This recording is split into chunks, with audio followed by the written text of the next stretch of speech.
மாணவர்களே, உங்கள் எல்லோரையும் ரோஜா தோட்டம் சேனலுக்கு அன்போடு வரவேற்கிறேன். மாணவர்களே, இன்று நாம் முயல் அரசன் என்ற 4ஆம் வகுப்பு தமிழ் பாடத்தை படிப்போமா? இது ஒரு கதை, அழகான கதை, நம்மை சிந்திக்க தூண்டும் கதை. என்ன கதைன்னு கேக்குறீங்களா? அதாவது ஒரு ஊர்ல ஒரு முயல் இருந்தது. வாங்களேன் படிக்கிறேன், கேளுங்க. ஒரு விவசாயியின் தோட்டத்தில் விளைந்திருந்த காய்களையும் கனிகளையும் கிழங்குகளையும் வயிறார தின்று வாழ்ந்து கொண்டிருந்தது ஒரு முயல். ஆனாலும் அதன் மனதில் ஒரு கவலை. அதற்கு காரணம், அது வாழும் அந்த காட்டை பல்லாண்டு காலமாக ஆட்சி செய்து வரும் ஒரு புலியாகும். புலிக்கு கிடைக்கும் மதிப்பு தனக்கும் கிடைக்க வேண்டும் என்று முயல் விரும்பியது. புலியை விட தானே சிறந்தவன் என்று புலிக்கும் காட்டில் உள்ள பிற விலங்குகளுக்கும் மெய்ப்பிக்க வேண்டும் என முயலுக்கு ஆசை தோன்றியது. உடனே முயல் சிந்தித்து செயல்பட தொடங்கியது. இனி கதையை படிப்போம். இங்க பாருங்க, ஒரே கான்வர்சேஷனா இருக்கு, உரையாடலா இருக்கு இந்த பாடம். அங்க பாருங்க, அந்த முயல் கேரட்டை எடுத்து எப்படி சாப்பிடுது பாருங்க. நல்ல செழிப்பான தோட்டம், சுவையான கேரட். ஆஹா, என்ன இனிமை! சுவைக்க சுவைக்க நாவில் நீர் ஊறுகிறதே. என்ஜாய் பண்ணி சாப்பிடுது. ஆனா பாருங்க, அது மனசுல ஒரு கவலை. சாப்பிட்டுட்டு அப்படி படுத்துக்கிட்டு யோசிக்குது. என்ன கவலை? என்ன கவலைனா, இந்த காட்டுல நம்ம முன்னோர், அதாவது அதனுடைய முன்னோர் அப்படின்னு புரிஞ்சுக்கணும். அதனுடைய முன்னோர்னா யார் யாரு? அந்த முயலுடைய அப்பா, அம்மா, தாத்தா, பாட்டி, இப்படி அண்ணா, தம்பி, இப்படி எல்லாம் இருந்திருப்பாங்க இல்லையா? அந்த முயலோட குடும்பத்துல இருந்த முன்னோர்கள்லாம் இன்னைக்கு இல்ல. எங்க போனாங்க? எங்க போனாங்கன்னா, அந்த காட்டுல அரசனா இருந்தது இல்லையா ஒரு புலி, அந்த புலிக்கு இரையாகி போனாங்க. அத நினைச்சு ரொம்ப சங்கடப்படுது, வேதனையா இருக்கு அதுக்கு. அதே மாதிரி தானே நாமளும் ஒரு நாளைக்கு ஆயிடுவோம். இவ்வளவு வளமான இடத்துல வாழறோம், நிறைய கேரட் கிடைக்குது, நல்லா சாப்பிட்டுட்டு சந்தோஷமா இருக்கலாம்னா முடியலையே, கவலையா இருக்கே அப்படின்னு ரொம்ப கவலைப்படுது. நிம்மதியா தூங்க முடியலையே, இந்த புலி நம்மள எந்த நேரத்துல என்ன பண்ணுமோ அப்படின்னு யோசித்துக்கிட்டே இருக்கு. அப்போ அதுக்கு ஒரு யோசனை தோணுது. நாம ஒரு முடிவெடுக்க வேண்டிய நேரம் வந்துடுச்சு. எப்படியாவது நம்ம மூளையை உபயோகித்து அந்த புலிய நாம நமக்கு அடிபணிய வைக்கணும். என்ன பண்ணலாம், என்ன பண்ணலாம்னு யோசிக்குது. அதுக்கு ஒரு யோசனை வருது. அந்த நேரம் பார்த்து அந்த புலி நடந்து வருது. இத பார்த்துடுது முயல். வரட்டும் வரட்டும், நான் பயப்பட போறது இல்ல, வரட்டும் வரட்டும் மனசுக்குள்ளேயே நினைச்சுக்கிட்டு அப்படியே இதெல்லாம் படுத்துக்கிட்டு இருக்கு. அப்போ அந்த புலி கிட்ட வந்து, முயலே, நான் நடந்து வந்துகிட்டு இருக்கேன், உனக்கு கண்ணு தெரியலையா? என்ன தைரியம் உனக்கு? என்ன பார்த்ததும் ஓடுவியே, இன்னைக்கு ஓட மாட்டேங்கிற அப்படின்னு கேக்குது. இங்க பாருங்க எப்படி கேக்குது பாருங்க. முயலே, உனக்கு எவ்வளவு தைரியம்? இவ்வளவு காலம் என்னை கண்டாலே ஓட்டம் எடுப்பாய், இப்பொழுது கால் மேல் கால் போட்டு உட்கார்ந்து இருக்கிறாயே அப்படின்னு சொல்லுது. அப்போ முயல் என்ன சொல்லுது தெரியுமா? ஓடுனா நானா? உன்னை பார்த்தா என்ன கனவு ஏதாவது கண்டியா அப்படிங்கிற மாதிரி ஒரு பார்வை பாக்குது. அதோட நிறுத்தல. உனக்கு செய்தியே தெரியாதா? இங்க விலங்குகள் எல்லாம் சேர்ந்து ஒரு கூட்டம் போட்டுச்சு. அந்த கூட்டத்துல எல்லா விலங்குகளும் ஒரு மனதா ஒரு தீர்மானம் போட்டிருக்கு. நீ காட்டின் தலைவன் கிடையாது, உன்னை தூக்கிட்டோம் தெரியுமா அப்படின்னு சொல்லுது. புலி சொல்லுது, தீர்மானம் போட்டீங்களா? மீட்டிங் நடந்ததா? எப்போ அப்படின்னு கேட்டது. உனக்கு எங்க இதெல்லாம் தெரிய போகுது? அதெல்லாம் மீட்டிங் எல்லாம் நடந்தது, கூட்டம் எல்லாம் நடந்தது. அந்த கூட்டத்துல ஒரு சில விலங்குகள் தவிர மற்ற எல்லா விலங்குகளும் வந்திருந்தன அப்படின்னு சொல்லுது. அப்போ புலி நம்ப முடியாம திரும்பவும் கேட்டது, கூட்டத்தில் என்ன தீர்மானம் எடுக்கப்பட்டது? நீ இந்த காட்டின் அரசனாக இனிமேலும் நீடிக்க கூடாது என்று எல்லா விலங்குகளும் ஒரே மனதாக தீர்மானம் நிறைவேற்றின அப்படின்னு சொல்லுது. அப்போ அது மொழி பாருங்களேன், புலியுடைய மொழியான்னு பாக்குது பாருங்க. நான் அரசனாக நீடிக்க கூடாதா? அப்படியானால் வேறு யார் அரசனாக இருப்பது? கேக்குது. அப்போ முயல் பாருங்க எவ்வளவு ஹாயா சொல்லுது, இந்த காட்டிலேயே பயங்கரமான மூர்க்கமான விலங்காகிய என்னைத்தான் எல்லா விலங்குகளும் புதிய அரசனாக தேர்ந்தெடுத்தன. அப்படி போட்டுச்சு ஒரு போடு. அப்போ புலி சொல்லுது, வேடிக்கை பேச்சு பேசுகிறாய், பலமற்ற நீ, சிறிய மென்மையான நீ இந்த காட்டுக்கு அரசனா அப்படின்னு கேக்குது. இவ்வளவு குட்டியா இருக்க, சாஃப்டா இருக்க, பலம் இல்லாம இருக்க, நீ போய் இந்த காட்டுக்கு அரசனா அப்படிங்கிற மாதிரி சொல்லுது. அப்போ முயல் சொல்லுது, உன் முதுகில் என்னை ஏற்றி கொண்டு போ, இந்த காட்டு விலங்குகள் என்னை பார்த்து அஞ்சுவதை உனக்கு மெய்ப்பித்து காட்டுகிறேன் அப்படின்னு சொல்லுது. நான் வேணா ப்ரூவ் பண்றேன், உன் முதுகுல நான் ஏறி உட்காந்துக்கிறேன், நீ அப்படியே போயிட்டே இரு, அப்போ எல்லாரும் என்னை பார்த்து பயப்படுவாங்க, நீ வேணா பாரு அப்படின்னு சொல்லுது. இந்த முயல் என்ன பண்ணுச்சு தெரியுமா, நட நட அப்படிங்குது. இப்போ அதே மாதிரி அது முதுகுல ஏறி உட்கார்ந்துக்குச்சு. இப்போ புலி நடந்து போகுது, முயல் அது முதுகுல உட்கார்ந்துட்டு ஹாயா போகுது. அப்போ புலி சுத்து முத்து பாக்குது, இருக்கிற விலங்குகள் எல்லாம் பார்த்து பயப்படுது.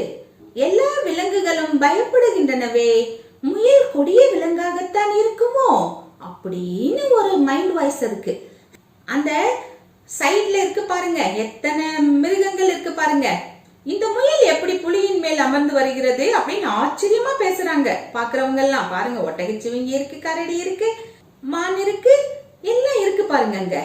அப்போ எல்லா விலங்குகளும் பயப்படுது, அப்போ முயல் தான் அரசன் போல இருக்கு அப்படின்னு ஒரு முடிவுக்கு வந்துடுச்சு புலி. ஐயோ பாவம். அப்ப பாருங்க என்ன பேசுது பாருங்க அந்த புலி. முயல் அரசே, நான் உங்களை தவறாக பேசி இருந்தால் மன்னித்து விட்டு விடுங்கள் அப்படின்னு கேக்குது. அப்போ முயல் என்ன சொல்லுது, இப்பொழுது இந்த காட்டு அரசன் யார் அப்படின்னு கேக்குது. நீங்கள் தான் அப்படின்னு சரண்டர் ஆயிடுச்சு மாணவர்களே. உரக்க சொல் அப்படின்னு சொல்லுது, சத்தமா சொல்லு அப்படின்னு சொல்லுது. அப்போ சத்தமா சொல்லுது. அங்க பாருங்க, முயல் கம்பீரமா உட்காந்துட்டு இருக்கு, அப்படியே படுத்துக்கிச்சு புலி. தாங்கள் தான் இந்த காட்டுக்கு அரசன் அப்படின்னு சொல்லி அடிபணிஞ்சு போயிடுச்சு. இப்ப பாருங்க பாயிண்ட்டுக்கு வருது.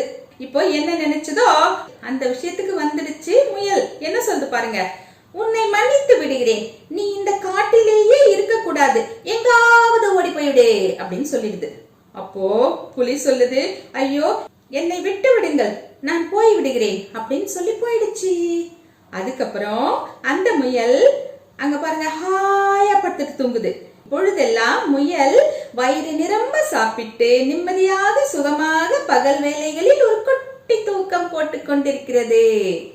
அதுக்கு பயம்ங்கிறது கிடையாது, தன்னை யாராவது ஏதாவது செய்திருவாங்களோ அப்படிங்கிற பயம் இல்லாம நிம்மதியா தூங்கிச்சு. எவ்வளவு மூளை பாத்தீங்களா இந்த முயல் குட்டிக்கு. இதுதான் கதை மாணவர்களே. இப்போ இந்த கதையை பத்தி வாங்க பேசலாமா? இக்கதையை உனது சொந்த நடையில் கூறுக.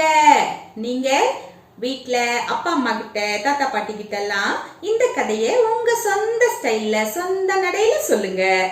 அடுத்தது என்ன கேட்டிருக்காங்க, காட்டின் அரசனாக நீ எந்த விலங்கை அமர்த்துவாய், காரணம் என்ன?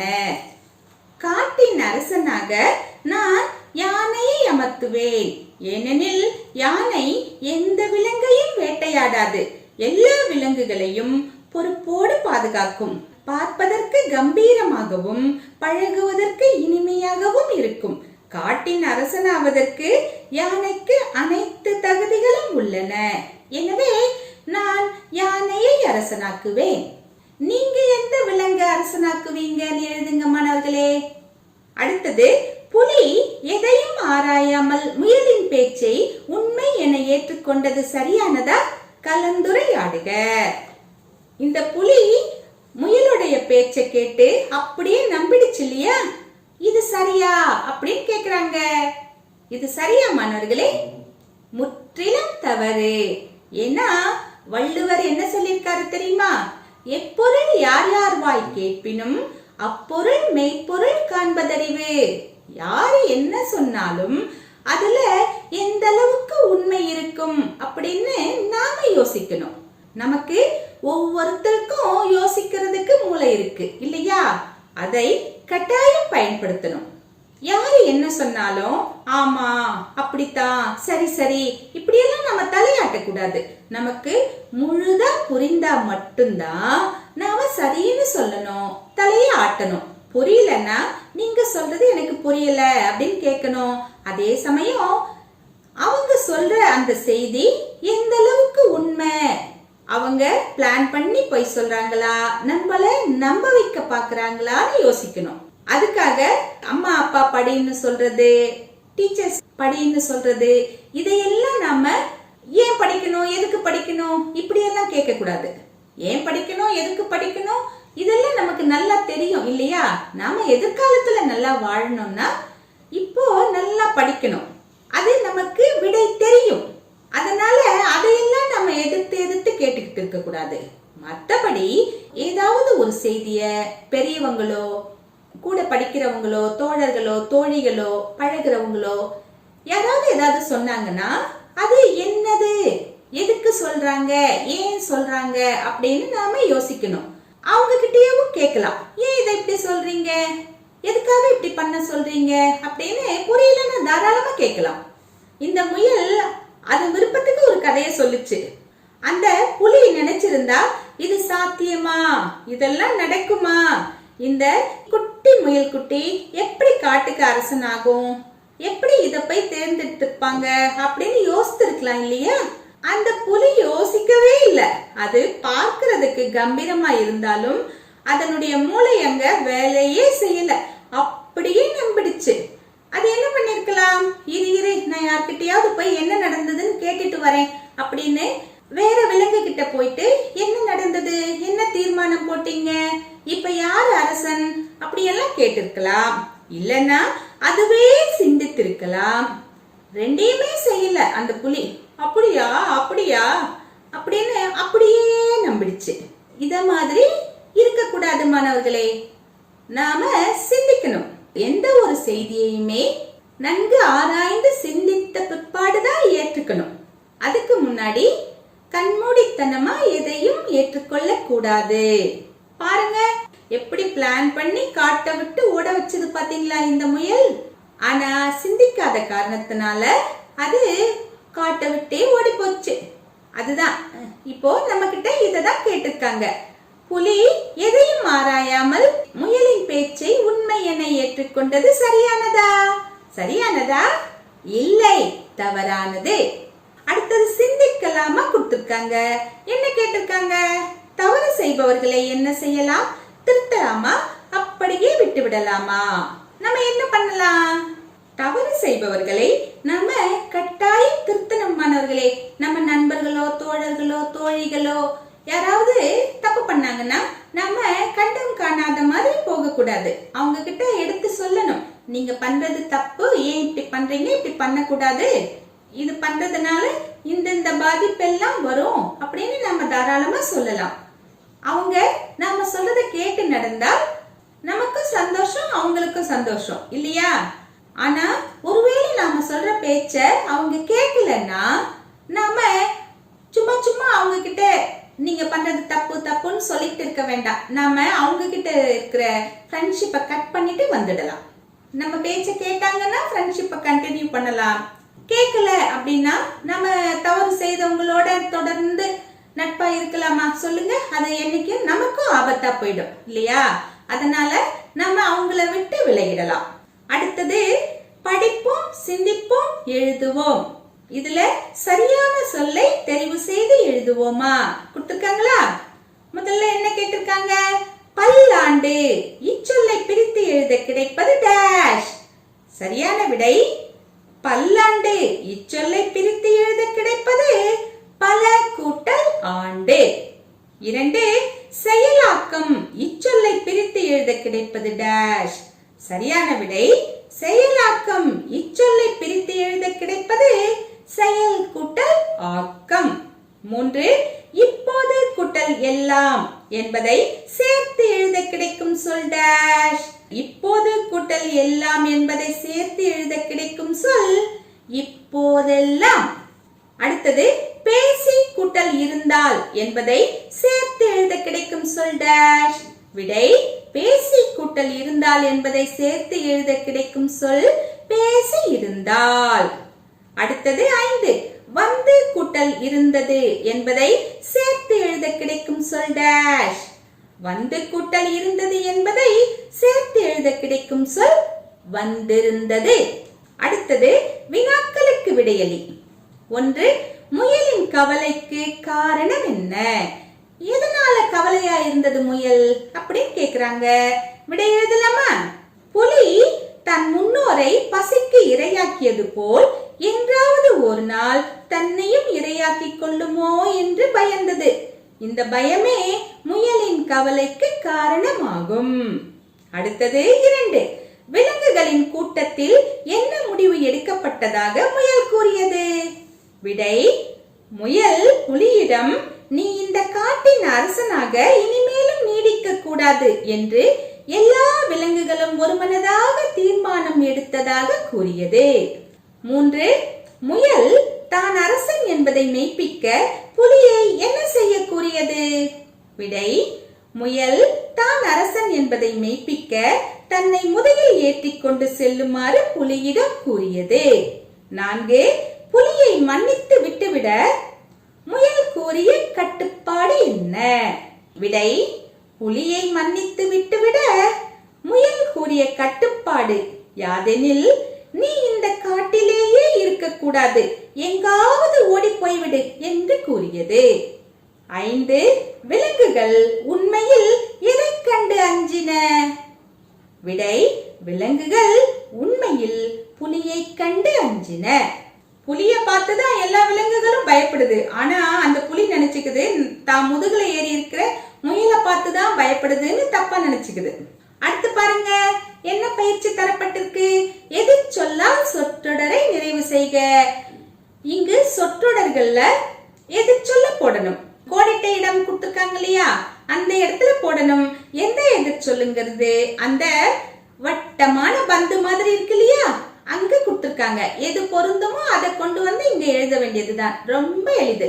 வாங்க. 1. பருவமழை பெய்தால் மக்கள் மகிழ்ச்சி அடைவர், பெய்யாவிட்டால் டேஷ் அடைவர். இங்கு மகிழ்ச்சி இருக்கு இல்லையா, அதுக்கு எது எதிர்ச்சொல் அப்படின்னு பார்க்கணும். மகிழ்ச்சிக்கு எதிர்ச்சொல் எது? கவலை தானே. அதை தூக்கிட்டு வந்து இங்க எழுதிட்டா முடிஞ்சது. இப்ப படிச்சு பாருங்க. பருவமழை பெய்தால் மக்கள் மகிழ்ச்சி அடைவர், பெய்யாவிட்டால் கவலை அடைவர். வந்துருச்சா எதிர்ச்சொல்? அடுத்த 2 பாருங்க. எப்பொழுதும் உண்மை பேச வேண்டும், டேஷ் பேசுவதை தவிர்க்க வேண்டும். உண்மைக்கு எதிர்ச்சொல் எது? பொய் தானே.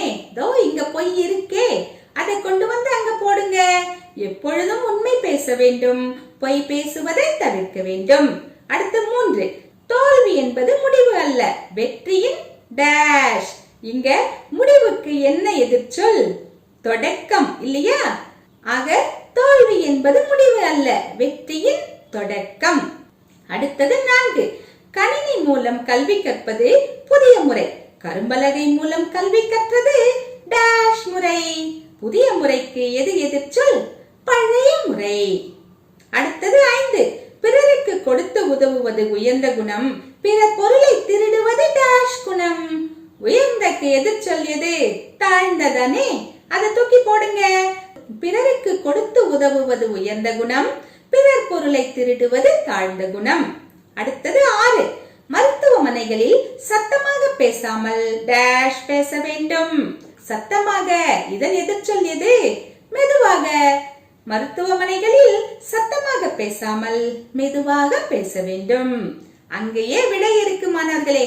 விடையை அப்படியே எடுத்து எழுத வேண்டியதுதான். எழுத்து பிழை இல்லாமல் எழுத பழகுங்க. அடுத்து பாருங்க, சரி தவறு என சரியான குறியிடுக. குறியிடலாமா? 1. புலி முயலின் முன்னோரை கொன்று விட்டது, இது சரி. 2. முயல் புலிக்கு கரும்பு கொடுத்தது, இது தவறு மாணவர்களே. அது எதையும் கொடுக்கலையே, காட்ட விட்டே தொகுத்துருச்சுல்ல. அடுத்தது 3. விலங்குகளின் கூட்டம் நடந்த போது புலி தூங்கிக் கொண்டிருந்தது. அங்க கூட்டம்னு ஒண்ணு நடந்தாதானே, எதுவுமே நடக்கல, அதனால இது தவறு போட்டுடலாம். அடுத்தது 4. முயல் புலியிடம் காட்டில் உள்ள விலங்குகள் எல்லாம் தன்னை கண்டு அஞ்சுவதாக கூறியது. ஆமா, அந்த மாதிரி ஒரு பில்டப் கொடுத்தது தானே முயல். சரி, போட்டுக்கோங்க. அடுத்தது 5. முயல் புலியை காட்டிலிருந்து ஆட்சி செய்ய வேண்டும் என கூறியது. இது சரியா மாணவர்களே? ஓடி போயிடு அப்படின்னு துரத்தி தான் விட்டுச்சு, அதனால தவறு போட்டுக்கலாம். அடுத்தது பாருங்க, சக்கரம் காட்டும் ஈரெழுத்து சொற்கள் என்ன என்பதை கீழ்காணும் குறிப்புகளை கொண்டு கண்டுபிடிக்க. குறிப்பு கொடுத்திருக்காங்க. சக்கரத்துல வார்த்தையும் இருக்கு, கண்டுபிடிக்கலாமா? இங்க பாருங்க. 1 உலகம் என்பதன் வேறு சொல். இங்க என்ன வரும்? பா.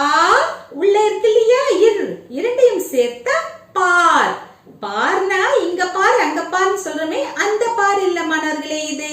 இது உலகை குறிக்கும் பார். இந்த பாரினிலே அப்படின்னு சொல்றேன் இல்லையா, அப்படின்னா உலகினிலே என்று பொருள். பார் என்ற சொல்லிற்கு உலகம் என்ற பொருளும் உண்டு, புரிஞ்சுக்கோங்க. அடுத்தது 2 திருவிழா என்றாலே இது இருக்கும் டேஷ். என்ன இருக்கும்? இங்க பார்த்து யோசித்து எடுக்கணும். அந்த இந்த பக்கம் தே பக்கம் தள்ளி வாங்க, உங்களுக்கு ஒரு புது வார்த்தை கிடைக்கும். திருவிழா என்றாலே இது இருக்கும் டேஷ் தேர். திருவிழான்னா தேர் இருக்கும் இல்லையா? அடுத்து பாருங்க, அந்த முள்ள கொஞ்சம் நகர்த்திட்டு வாங்க பார்க்கலாம். மக்கள் சேர்ந்து வாழும் இடம் என்ன வரும்? ஊர். அடுத்தது இது இல்லாமல் உயிர்கள் இல்லை. எது? நீர். நீர் விட்டு தயிரை கடைந்தால் டேஷ் என்ன வரும்? மோர். அடுத்தது மரம் செடி கொடி மண்ணில் ஊண்டி நிற்க உதவுவது வேர். அந்த முள் இருக்கு இல்லையா, அதை ஒவ்வொன்றா தள்ளிக்கிட்டு வந்து நீங்க பாத்தீங்கன்னாவே உங்களுக்கு விடை கிடைத்திடும். அடுத்தது மன்னர்கள் தம் நாட்டின் எல்லையை விரிவுபடுத்த அண்டை நாடுகளோடு தொடுப்பது டேஷ் போர். அடுத்தது கடைசி பூத்தொடுக்க உதவுவது டேஷ். இங்க என்ன வரும்? பூத்தொடுக்க உதவுவது நார்.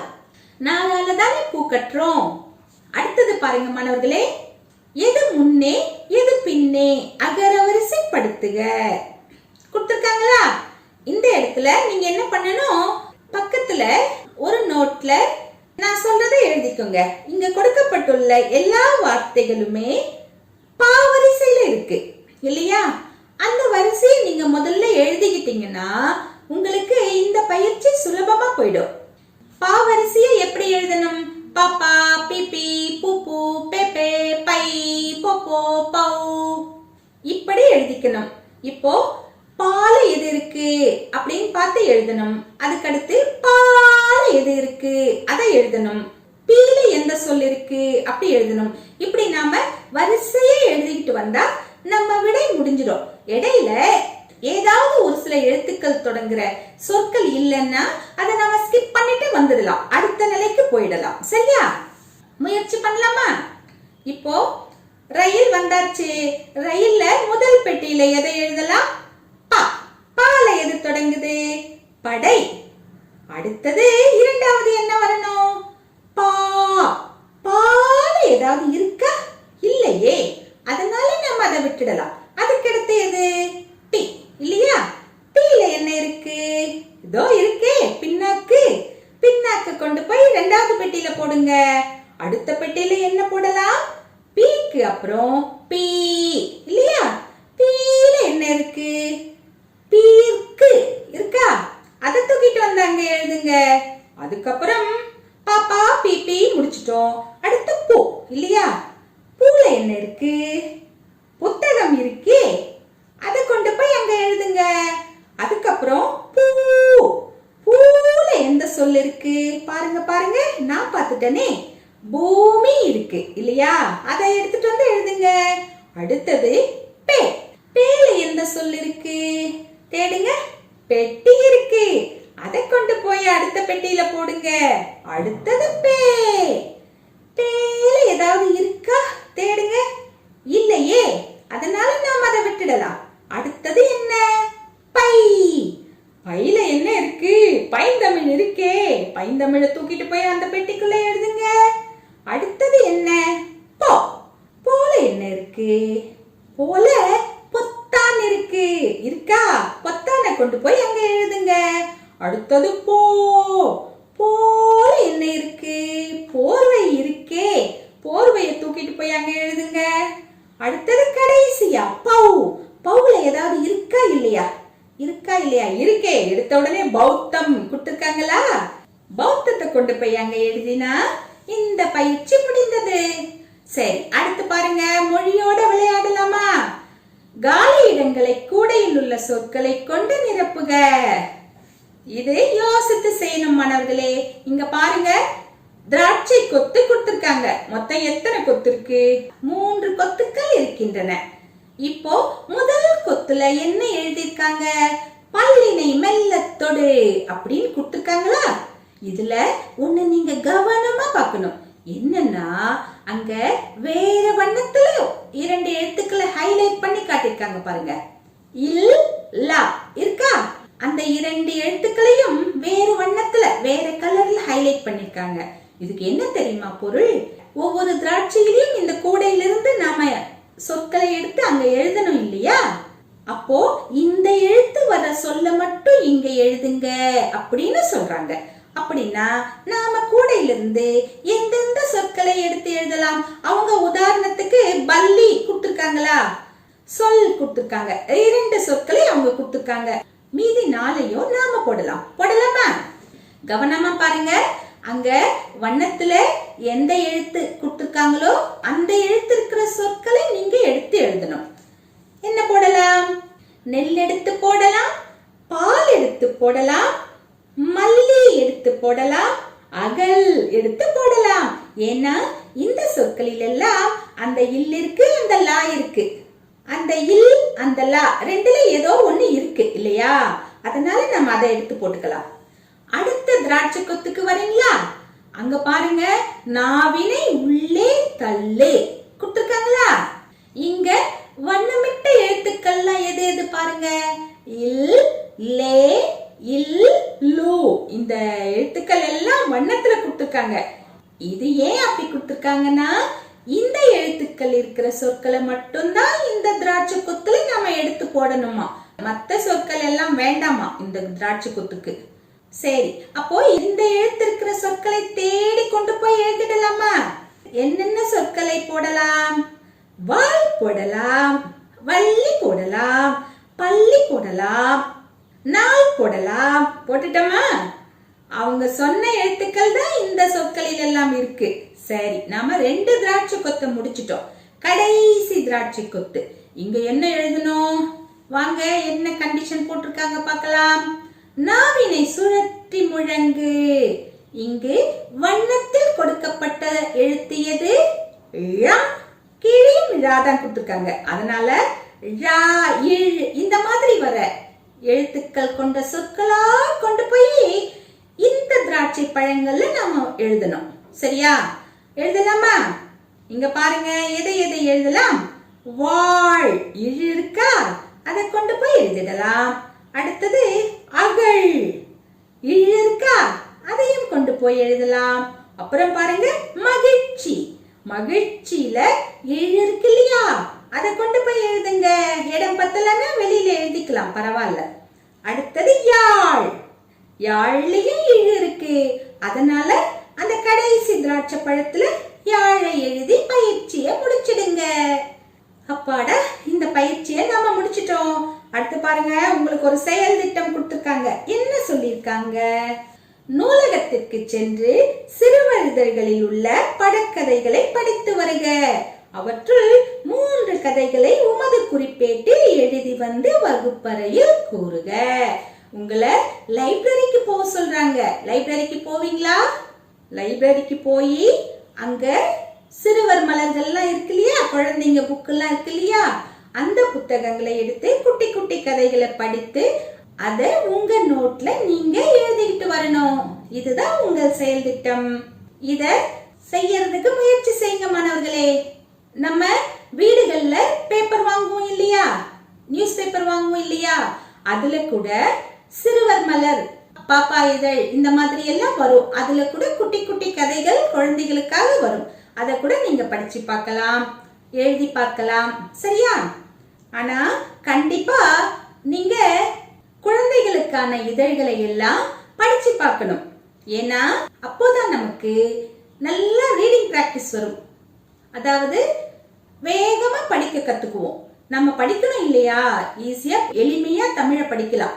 அப்படி நாம படிக்கணும்னா இந்த மாதிரியான சிறுவர் மலர், அம்புலி மாமா கதைகள், விக்ரமாதித்தன் கதைகள், பீர்பால் கதைகள், இப்படி குழந்தைகளுக்காக நிறைய புத்தகங்கள் இருக்கு. அந்த புத்தகங்களை எல்லாம் நாம் வாங்கி படிக்கலாம். வாங்கி படிக்கலன்னா லைப்ரரியில போய் படிக்கலாம், நூலகம் போய் படிக்கலாம். வீட்டுல வர நியூஸ் பேப்பர்ல வர குழந்தைங்க பகுதியையும் நாம படிக்கலாம். இதெல்லாம் படிச்சீங்கன்னா உங்கள் வாசிப்பு திறன் கூடும். மாணவர்களே, இன்று நாம் முயல் அரசன் என்ற பாடத்தை படித்தோம். மதிப்பீடு வினாக்களையும் முடித்தோம். நாம் வேறு பாடத்தோடு மீண்டும் சந்திக்கலாம். டாடா, பாய்.